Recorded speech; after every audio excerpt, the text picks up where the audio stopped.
Sa ngalan ng Ama at ng Anak at ng Espiritu Santo, Amen. ang pagpapala ng ating Panginoong Jesucristo, ang pag-ibig ng Diyos Ama at ang pakikipagkaisa ng Espiritu Santo naway sumainyong lahat. At sumainyo rin. Magandang umaga po sa inyo mga kapatid. Magandang umaga po, Father. Tayo pong lahat ay nagpupurit ng papasalamat sa Diyos sa pamamagitan ng pag-alay natin ng pinakamataas na uri ng dasal, ang banal na Eukaristiya. Isama po ninyo sa inyong mga panalangin ang lahat ng mga intensyon ng naririto ngayon, intensyon ng mga nagpamisa, lalo't higit ang mga intensyon ng mga may sakit. Upang marapat tayong gumanap sa banal na pagdiriwang pagsisihan natin ang ating mga nagawang kasalanan. Inaamin ko Sa makapangyarihang Diyos at sa inyo mga kapatid, na lubha akong nagkasala sa isip, sa salita at sa gawa at sa aking pagkukulang. Kaya isinasamo ko sa mahal na Birheng Maria, sa lahat ng mga anghel at mga banal, at sa inyo mga kapatid, na ako'y ipanalangin sa Panginoong ating Diyos. kaawaan tayo na makapangyarihang Diyos, patawarin tayo sa ating mga kasalanan at patnubayan tayo sa buhay na walang hanggan. Amen. Panginoon, kaawaan mo kami. Panginoon, kaawaan mo kami. Kristo, kaawaan mo kami. Kristo, kaawaan mo kami. Panginoon, kaawaan mo kami. Panginoon, kaawaan mo kami. Manalangin tayo. Ama namin makapangyarihan, kami naway magkaroon ng pitagan at pagmamahal para aming magawang sambahin ang ngalan mo sapagkat sa mga pinatatatag sa iyong pag-ibig, ikaw ay walang pinababayaang masadlak sa ligalig. Iniluluhog namin ito sa pamamagitan ni Jesucristo kasama ng Espiritu Santo magpasawalang hanggan. Amen. Tayo po ay magsiupo.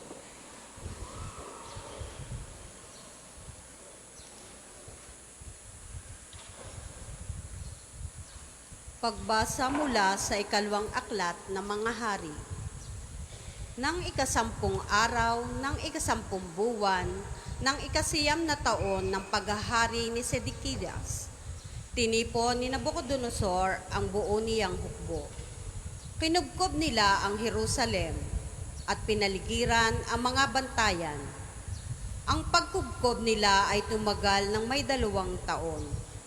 Nang ikasiyam na araw, ng ikaapat na buwan, ng pagkubkob sa Jerusalem, umabot na sa sukdulan ang tagutom sa buong lungsod.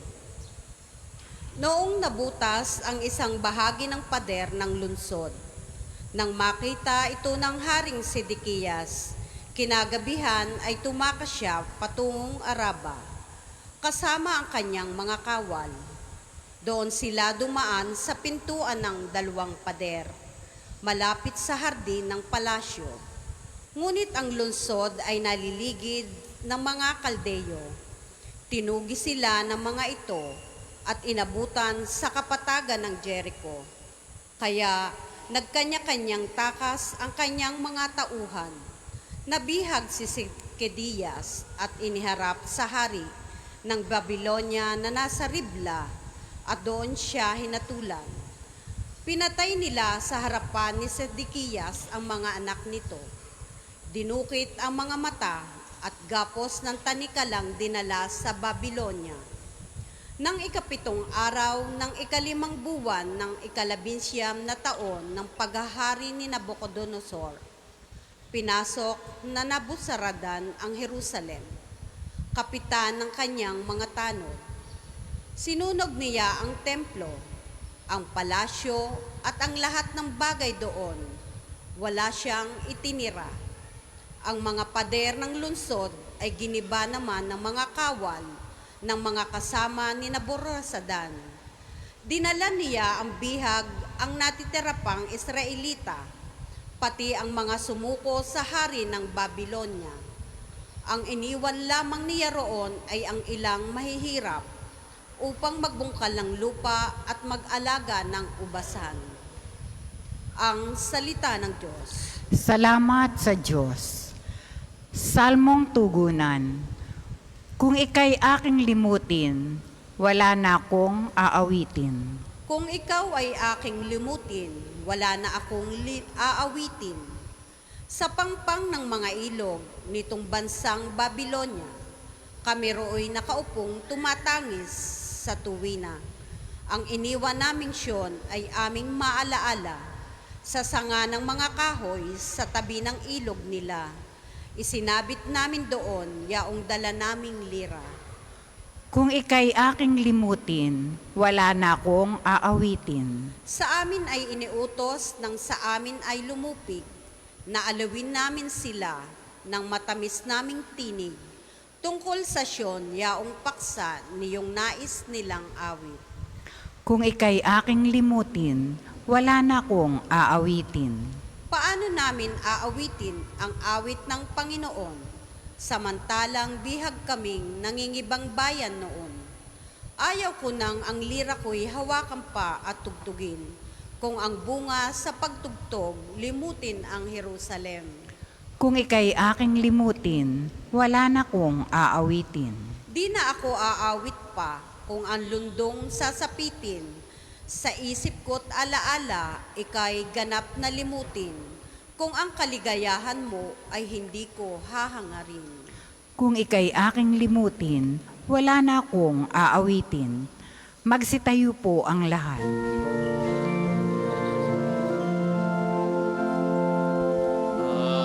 Alleluia, Alleluia, Alleluia.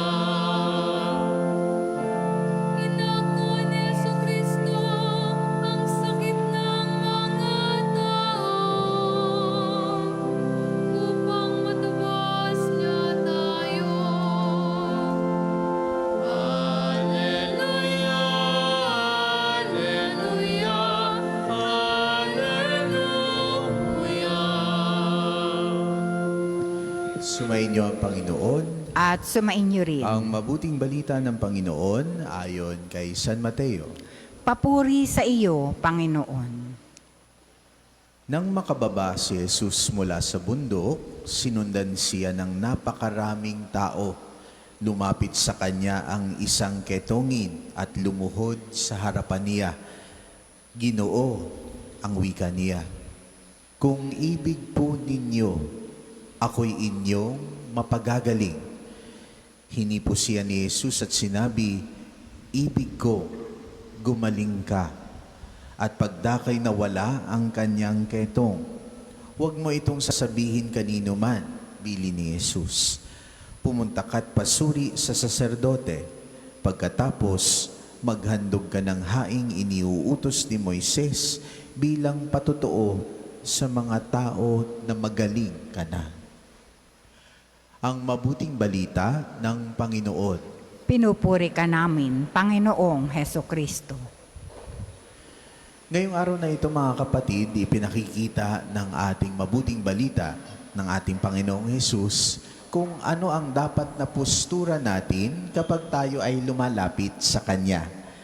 Tingnan po ninyo, inyong alalahanin ang lahat ng inyong dasal. Ano po ang dasal ninyo? Lord, sana pumasa ako sa exam. Lord, sana bigyan niyo po ang tamang partner. Lord, bigyan niyo po ako ng lakas. Lord, bigyan niyo ng kahilingan, ng kagalingan ang aking nanay at tatay. Bigyan niyo ng kagalingan ang aking may sakit na kaibigan. Lord, bigyan niyo ako ng kalinawan ng kaisipan. Lord, bigyan ninyo ako. Lord, nagpahingi po ako nito. Lord, sana naman po ito ang ibigay ninyo sa akin. Napansin po ninyo na ang ating postura ay nakaganito na tayo agad. Pansin po ninyo sa lahat ng ating dasal. Pero pinapakita po dito sa ating ebanghelyo. Tingnan po ang ginawa.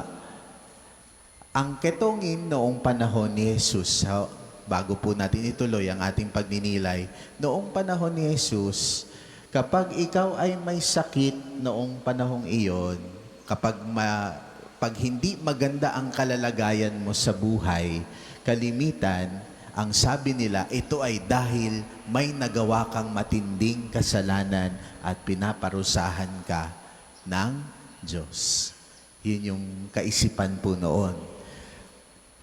Pag lumalapit tayo sa ating Panginoon, tayong lahat po dito ay makasalanan. Tignan po ninyo, lumapit yung ketongin, lumuhod sa harapan niya. Lumuhod, postura agad ng pagpapakumbaba, hindi nakaganito, hindi nanghihingi, postura ng pagpapakumbaba. At ang sabi, ito pa po ang sinabi, Ginoo, kung ibig po ninyo, ako'y inyong mapagagaling.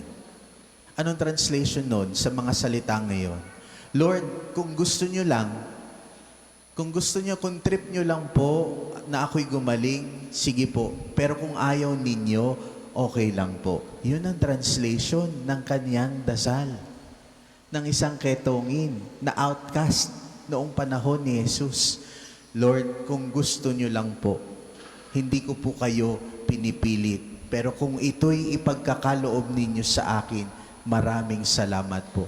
Yun ang translation ng kung ibig po ninyo, ako'y inyong mapagagaling. Mga kapatid, kalimitan po kasi ang ating pagdarasal, ang ating paghiling sa ating Panginoon, parang vitamins, take once a day, no? Vitamin C. Tapos bukas ulit, parang ganun lang, parang bigyan lang tayo ng lakas. Parang yun ang treatment po natin sa ating relasyon sa Diyos. Pero hindi po. Dapat tayo'y nagpapakumbaba. Tapos hindi pa po yun. Noong hiniling niya po ito at ito'y ipinagkaloob ng ating Panginoon, sabi ni Jesus, ibig ko, gumaling ka.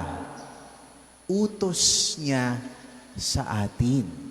Utos sa atin. Ibig sabihin, mga kapatid, maliban sa inyong sakit, maliban sa inyong nararamdaman, meron tayong mga sakit na dapat tanggalin natin, na tayo lang makapagtatanggal sa buhay natin. Paano ninyo tinatrato ang inyong kapwa? Pag nilayan ninyo ang buong maghapon kahapon, pansinin po ninyo, meron po ba kayong kinausap na pabalang ang inyong pagsasalita? Meron po ba kayong tinarayan at sinungitan na walang kadahilanan? Meron po ba kayong paglalaki inangasan? Bakit? Para saan ang pag-aangas? Para saan ang pagyayabang? Paano po ninyo trinato ang inyong kapwa? Ito'y mga bagay, ito'y isang bagay lamang, pagtrato ng kapwa, paano pa yung ibang mga kasalanan pa? Tapos may lakas ng loob tayo na utusan ng Diyos na pagalingin po ninyo ako. Pero anong sabi ng Diyos? Gumaling ka. Ayusin muna natin kung ano yung mga pagkukulang natin. Kung ano yung mali sa ating pamumuhay. Sinasabi niya, mamuhay ka ng tama. Yung right way of living.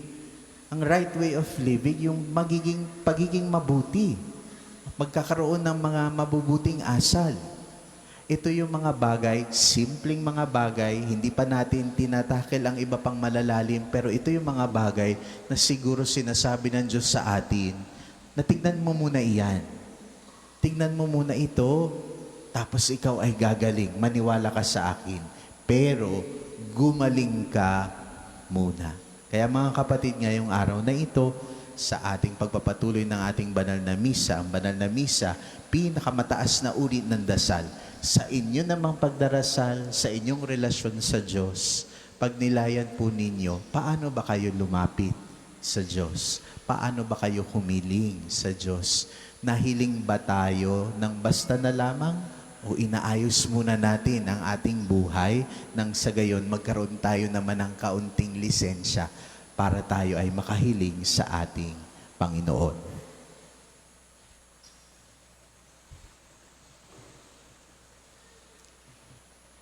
Para po sa mga maghahandog ng sobre, pakihulog na lamang po sa buslo.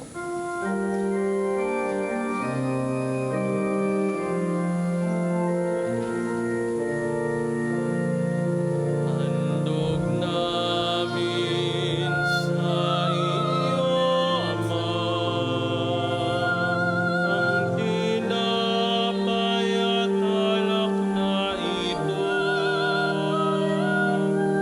Handog ng bayang umaasa, sumasamba't nagmamahal sa'yo.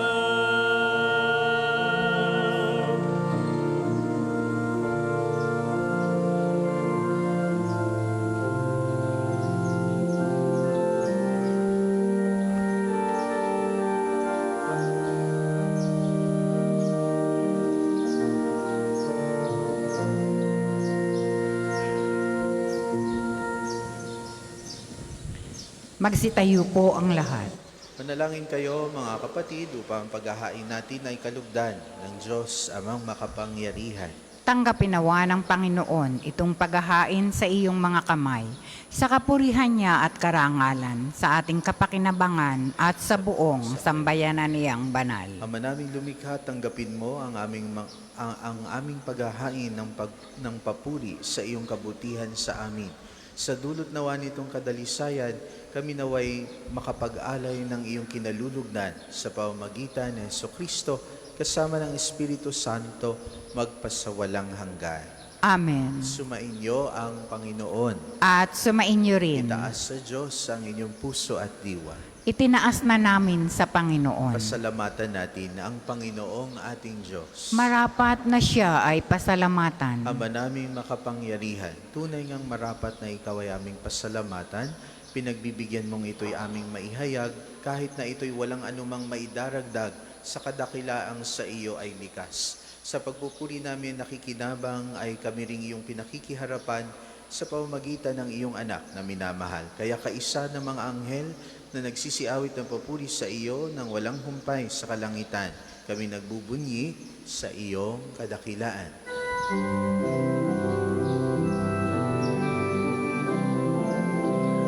Santo, Santo, Santo, Panginoong Diyos ng mga hukbo, napupuno ang langit at lupa ng kadakilaan mo. Hosana, sana sa kaitaasan, pinagbalad na paririto sa ngalan ng Panginoon. Hosana, sana sa kaitaasan.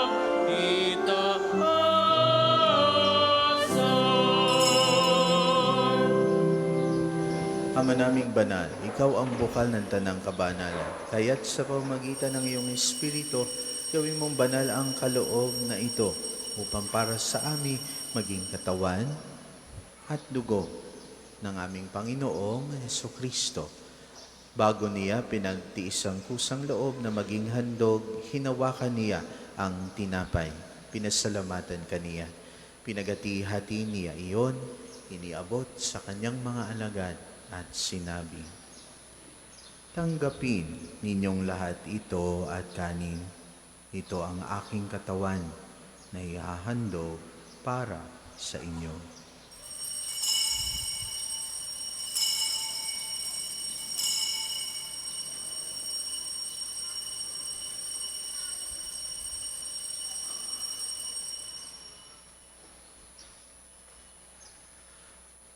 Gayun din naman noong matapos ang hapunan, hinawakan niya ang kalis. Muli kaniyang pinasalamatan, iniabot niya ang kalis sa kanyang mga alagad at sinabi, "Tanggapin ninyong lahat ito at inumin.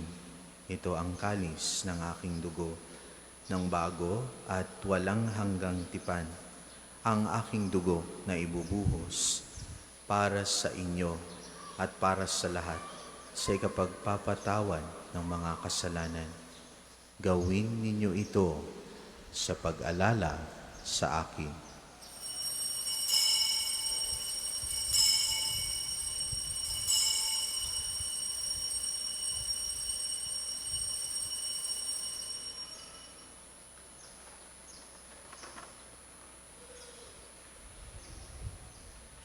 Ipagbunyi natin ang misteryo ng pananampalataya. Si Kristo'y namatay, si Kristo'y nabuhay, si Kristo'y babalik sa wakas ng panahon.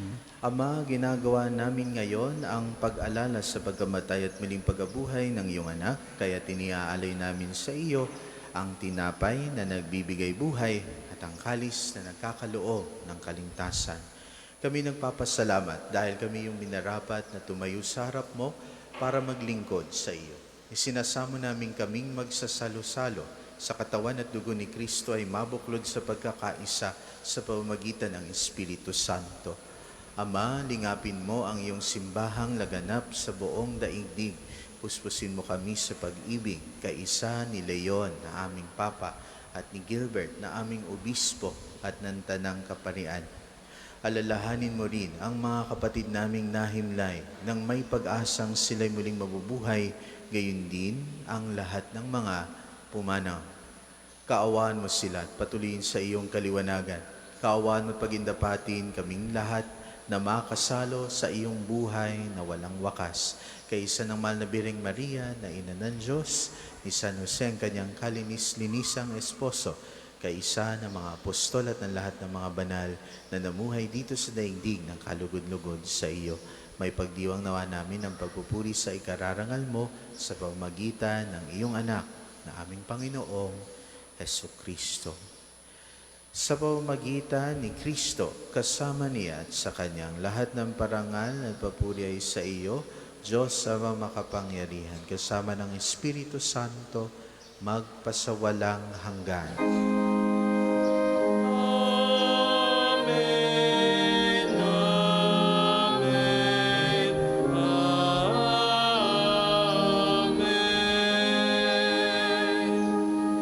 Sa tagubilin ng mga nakagagaling na utos at turo ni Jesus na Panginoon natin at Diyos, pahayag natin ng lakas loob.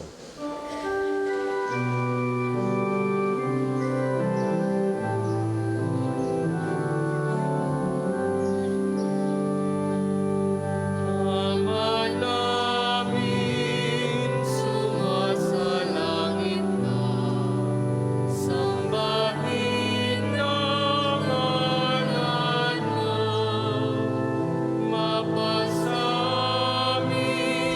ang kaharian mo,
namin kami adya sa lahat ng masama, pagkalooban ng kapayapaan araw-araw, iligtas sa kasalanan at ilayo sa lahat ng kapahamakan. Samantalang aming pinananabikan ng dakilang araw ng pagpapahayag ng tagapagligtas naming si Jesucristo. Sapagkat iyong kaharian at ang kapangyarihan at ang kapurihan magpakailanman. Amen. Panginoong Jesucristo, sinabi mo sa iyong mga apostol, kapayapaan ang iniiwan ko sa inyo, ang aking kapayapaan ang ibinibigay ko sa inyo. Tunghayan mo ang aming pananampalataya at huwag ang aming pagkakasala. Pagkalooban mo kami ng kapayapaan at pagkakaisa ayon sa iyong kalooban. Kasama ng Espiritu Santo, magpasawalang hanggan. Amen. Ang kapayapaan ng Panginoon ay laging sumainyo. At sumainyo rin. Magbigayan kayo ng kapayapaan sa bawat isa.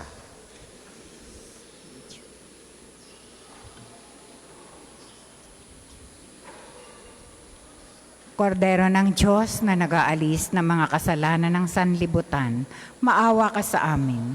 Kordero ng Diyos na nag-aalis ng mga kasalanan ng sanlibutan, maawa ka sa amin. Kordero ng Diyos na nag-aalis ng mga kasalanan ng sanlibutan, ipagkaloob mo sa amin ang kapayapaan.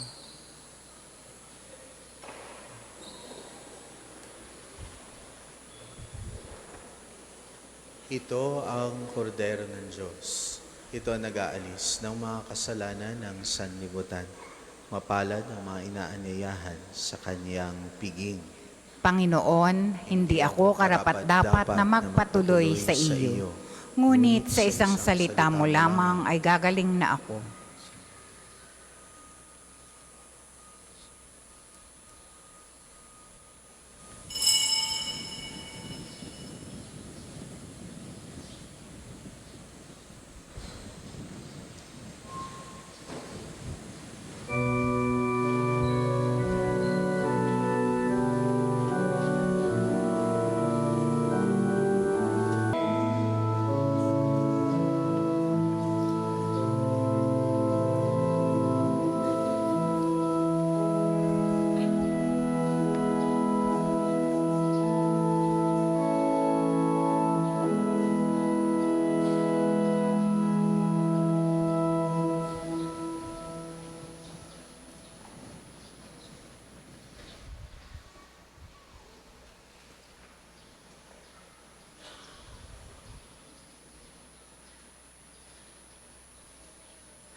Tayo po ay magsitayo. Manalangin tayo. Ama naming mapagmahal, kaming nakinabang sa katawan at dugo ng iyong anak ay sumasamo sa iyong habag upang ang aming taimtim na ginanap ay maging pagtanggap namin sa tiyak mong pagliligtas. Sa pamamagitan ni Jesucristo, kasama ng Espiritu Santo, magpasawalang hanggan. Amen. Panalangin ng pagtitiwala kay Santo Padre Pio. Tayo pong lahat. Padre Pio, taga Pietrelcina, Mongheng Banal, Pintakasing Santo ng Milenyong Kasalukuyan, Gabay namin sa pagtahak sa landasing makalangit, takbuhan sa pangangailangan, huwaran ng pagtitiis. Sa iyo namin inilalapit aming mga kagipitan. Sa iyo po ibinibilin kalusugan at kabuhayan.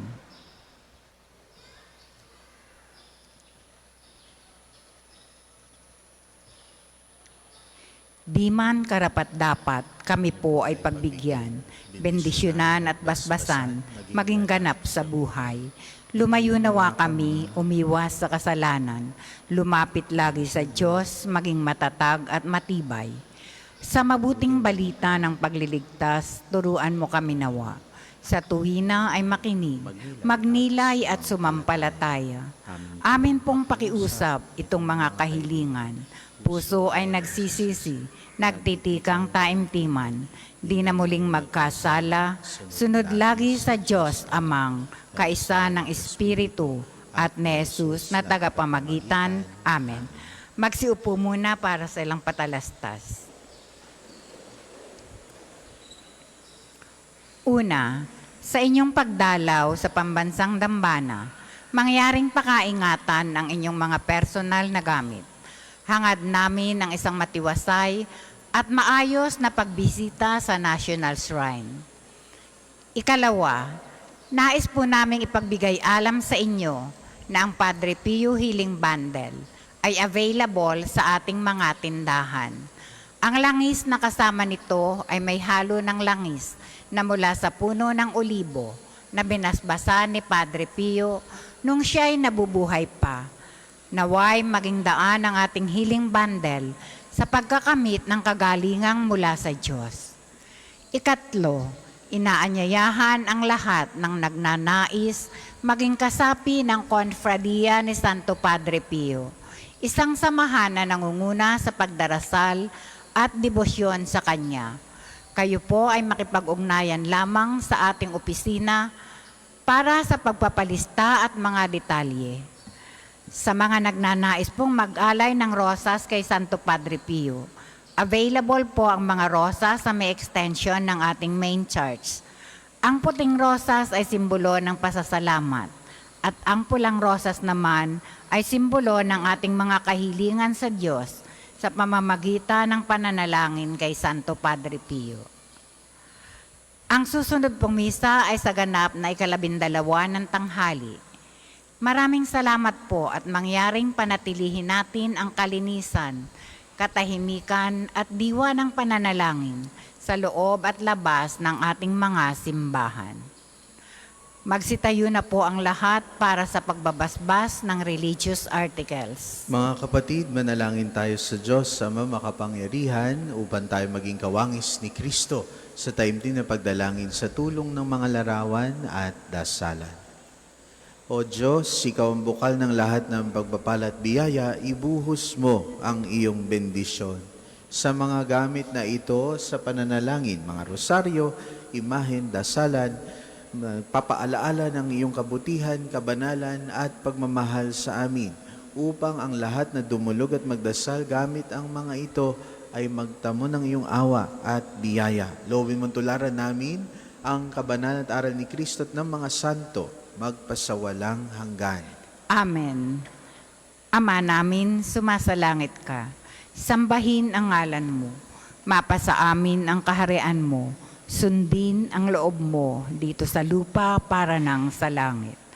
Bigyan mo kami ngayon ng aming kakanin sa araw-araw at patawarin mo kami sa aming mga sala para nang pagpapatawad namin sa mga nagkakasala sa amin. At huwag mo kaming ipahintulot sa tukso at iadya mo kami sa lahat ng masama. Amen. Aba, Ginoong Maria, napupuno ka ng grasya, ang Panginoong Diyos ay sumasa iyo. Bukod kang pinagpala sa babaing lahat, at pinagpala naman ang iyong anak na si Jesus.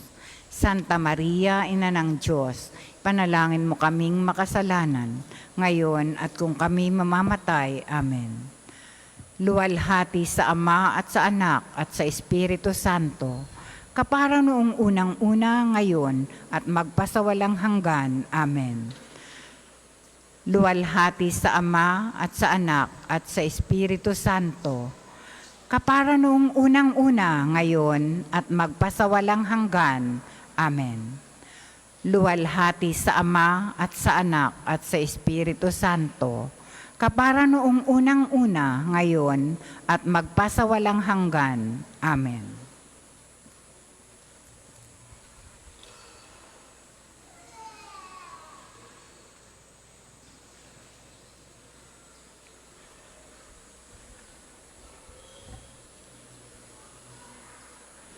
Bago po ang final blessing, nais ko pong ipag-alam po sa inyo, mga kapatid. Marami na pong iniuulat dito po sa shrine na nananakawan, nagkakaroon po ng nakawan. Ang mga gumagawa po nito, kalimitan, ang tinatarget po, ang mga senior citizen, pati po yung mga may mga stroller, mga may wheelchair, dahil po sinusabit yung mga bag kung saan-saan iniiwan ang mga valuables. Meron pong grupo na pumupunta po dito sa shrine. Grupo po talaga sila, composed of men, women, sinasama pa nila mga bata, no, para hindi sila halata. Ngayon, ang gagawin nila, may magdi-distract sa family o kung ano man, tatakpan ng pamaypay doon sa view ng CCTV, tapos baka kunin yung necklace, yung mga bag, wallet po ninyo. Pag nasa store din, dahil marami pong tao, especially kung Sunday, yun po ang ginagawa nila, nakikipagsiksikan para makuha na ng gamit. Kaya mga kapatid, hinihikayat po natin ang bawat isa na magmalasakit at magbantayan. Kung meron po kayong napapansin na mga kahina-hinalang tao na yung kanilang pagkilos, i-report nyo po sa guard. Meron naman pong mga guard po na nandito sa shrine at sila po ang tutulong sa inyo para kayo din ay makatulong. Bakit? Kasi ang mga taong ito, kapag sila ay nasuspetsahan na, lalabas lang po sila ng shrine, magpapalit ng damit at babalik na po ulit dito, maghapon na naman po magta-target po ng nanakawan. Kaya mag-ingat po tayong lahat. Maraming salamat po. At naway manatili tayong ligtas at pinagpala ng Diyos sa pamamagitan ni Santo Padre Pio. Sumainyo ang Panginoon At sumainyo rin. at pagpalain kayo ng ating makapangyarihang Diyos, Ama, Anak at Espiritu Santo. Amen. Taglay ninyo sa inyong pag-alis ang kapayapaan ni Kristo. Salamat sa Diyos.